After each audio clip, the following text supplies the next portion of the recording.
बांग्लादेश में राजनीतिक हलचल एक बार फिर तेज हो गई है। अंतरिम सरकार, जिसकी अगुवाई नोबेल पुरस्कार विजेता मोहम्मद यूनुस कर रहे हैं, उन्होंने भारत को एक नया औपचारिक पत्र भेजा है। इस पत्र में भारत से साफ तौर पर मांग की गई है कि पूर्व प्रधानमंत्री शेख हसीना को वापस बांग्लादेश को सौंप दिया जाए। ये पत्र दिल्ली स्थित बांग्लादेश उच्चायोग की ओर से भारत के विदेश मंत्रालय को भेजा गया है और इसे एक डिप्लोमैटिक नोट का दर्जा दिया गया है। यह अनुरोध ऐसे समय पर आया है जब ढाका की एक विशेष अदालत ने 17 नवंबर 2025 को शेख हसीना को मानवता के खिलाफ अपराधों का दोषी घोषित करते हुए फांसी की सजा सुनाई है। ये फैसला आने के बाद बांग्लादेश सरकार का ये पहला आधिकारिक कदम है जिसमें उन्होंने भारत से हसीना को उनके देश वापस भेजने की औपचारिक मांग दोहराई है। दरअसल अगस्त 2024 में बांग्लादेश भारी राजनीतिक हिंसा और संघर्षों से घिर गया था।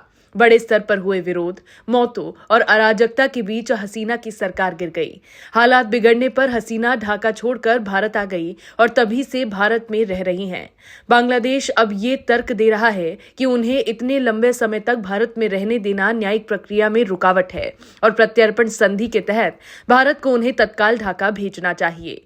इस बीच हसीना लगभग 15 महीनों से भारत में है और ये बात बांग्लादेश की अंतरिम सरकार लगातार अपने बयान में दोहरा रही है। ढाका का कहना है कि भारत बांग्लादेश के बीच प्रत्यर्पण संधि लागू है और ऐसे में किसी भी दोषी ठहराए गए व्यक्ति को दूसरे देश में शरण देना अंतर्राष्ट्रीय कानूनी मानकों के खिलाफ है। इससे पहले भी बांग्लादेश की ओर से भारत को इसी तरह का पत्र भेजा गया था, लेकिन उस समय भारत की ओर से कोई आधिकारिक प्रतिक्रिया नहीं आई थी। इस बार भी भारत सरकार ने इस मांग पर कोई टिप्पणी नहीं की है। भारत पहले भी कह चुका है कि प्रत्यर्पण जैसे संवेदनशील मामलों में वो तथ्यों की गहराई से जांच करता है और राजनीतिक परिस्थितियों, मानवाधिकार स्थिति और न्याय व्यवस्था की निष्पक्षता के आधार पर निर्णय लेता है। विशेषज्ञों का कहना है कि ये पूरा मामला न सिर्फ कानूनी है बल्कि बेहद राजनीतिक और रणनीतिक भी है। भारत और बांग्लादेश के संबंध हमेशा से दक्षिण एशिया की राजनीति में अहम भूमिका निभाते आए हैं। ऐसे में हसीना को सौंपने या न सौंपने, दोनों ही स्थितियों का प्रभाव दोनों देशों के रिश्तों पर पड़ेगा। अगर भारत हसीना को वापस भेजता है तो इससे ढाका की अंतरिम सरकार को सीधा समर्थन माना जा सकता है। वहीं अगर भारत उनसे सहयोग नहीं करता तो ये बांग्लादेश में नई सत्ता व्यवस्था के साथ तनाव बढ़ा सकता है। ढाका की अदालत के फैसले में कहा गया है कि शेख हसीना और उनके पूर्व गृह मंत्री असदुज्जमा खान विपक्षी नेताओं की गिरफ्तारी, यातना और मानवाधिकारों के गंभीर उल्लंघन के मामलों में सीधे तौर पर शामिल पाए गए। अदालत ने कई पीड़ितों की गवाही और दस्तावेजों के आधार पर यह फैसला सुनाया।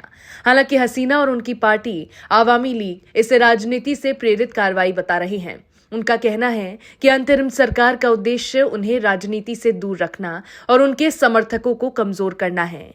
भारत के लिए ये मामला इसीलिए भी मुश्किल है क्योंकि शेख हसीना ने अपने कार्यकाल में भारत के साथ मजबूत रिश्ते बनाए थे।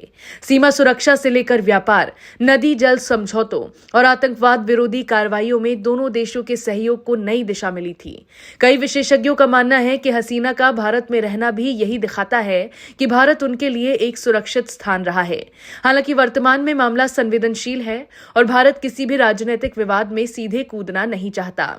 वहीं माना यह भी जा रहा है कि प्रत्यर्पण का फैसला लेने से पहले भारत को यह सुनिश्चित करना होगा कि हसीना के साथ बांग्लादेश में निष्पक्ष ट्रायल हो पाएगा या नहीं। अगर अदालत का फैसला राजनीतिक प्रतिशोध पर आधारित पाया जाता है या हसीना के मानवाधिकारों पर खतरा दिखता है तो भारत के लिए उन्हें सौंपना अंतर्राष्ट्रीय मानकों के खिलाफ होगा। भारत आमतौर पर ऐसे मामलों में अंतर्राष्ट्रीय मानवाधिकार निकायों की राय, देश की राजनीतिक स्थिरता और आरोपियों को मिलने वाली सुरक्षा जैसे कारकों को महत्वपूर्ण मानता है। वहीं बांग्लादेश का दावा है कि अदालत ने लंबी सुनवाई के बाद निष्पक्ष और कानूनी रूप से ये फैसला सुनाया और भारत को उसके संधि दायित्वों का पालन करना चाहिए। बांग्लादेश सरकार के कई प्रवक्ताओं का कहना है कि यदि भारत अपने पड़ोसी देशों के साथ स्थिरता चाहता है तो उसे इस मामले में सहयोग करना चाहिए। फिलहाल भारत की चुप्पी से ये साफ है कि मामला जटिल है और सरकार किसी जल्दबाजी में कदम नहीं उठाना चाहती। अब आने वाले दिनों में ये मुद्दा भारत बांग्लादेश संबंधों की दिशा तय कर सकता है।